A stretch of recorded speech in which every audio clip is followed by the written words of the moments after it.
based on other glass doors of the period and also the fact that the glass in these doors is frosted, probably would have been frosted glass or etched glass. It seems reasonable to assume that. Yeah, because that was the style. Yeah, and it would have been. unfortunately, what happens when there are fires, glass often gets broken. So that would have been a modern replacement due to that. But otherwise, very elegant. One of the things that I learned that I think is very fascinating about this tower is that for the Bridgeport mansion, the original owners of the house were Jewish, and they had their services, since there wasn't a synagogue in town, they had the rabbi come and do their services, and he and later on the minister would use this entrance to get upstairs so that the family could assemble in the chapel, and the minister would already be there waiting for them. How neat. And I thought that was very neat and very cool to have a special entrance just for your rabbi or your parson to be able to come into the house. And Robert must have liked it too, because he kept the design. Yeah, well, they were very faithful to design, so very little was changed. Yes, absolutely.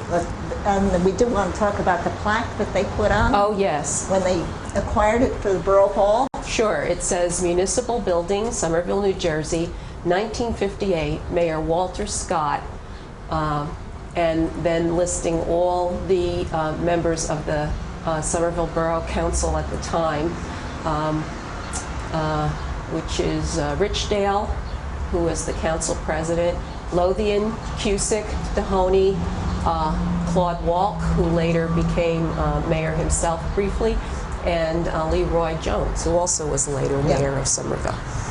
We're standing now in what is the entry foyer, and we call it, when we interpret the building, we call it the reception room. We think that's a really sort of elegant name for a very impressive room when you would first walk into a house such as this.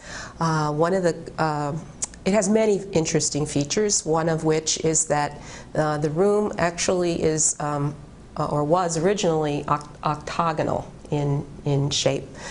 You can see that very nicely on the wall to my right and behind you, where they've got this angled wall with little niches and a wooden shelf and these lighted wall scones. We know that's an original feature of the house from Bridgeport, and there are photographs of it during the Elks period, where those wall scones were these wonderful sort of Art Deco, quasi-Gothic portières. And they were very beautiful. Unfortunately, they've been lost, but these at least kept the idea of that kind of a torch and lighting effect for the niches. The other thing that we know from the Elks period was that the walls here were either wallpapered or the plaster was scored to look like giant stone blocks. So when you walked into the castle from the outside, you still had the castle feeling on the inside as well. So that was kind of neat.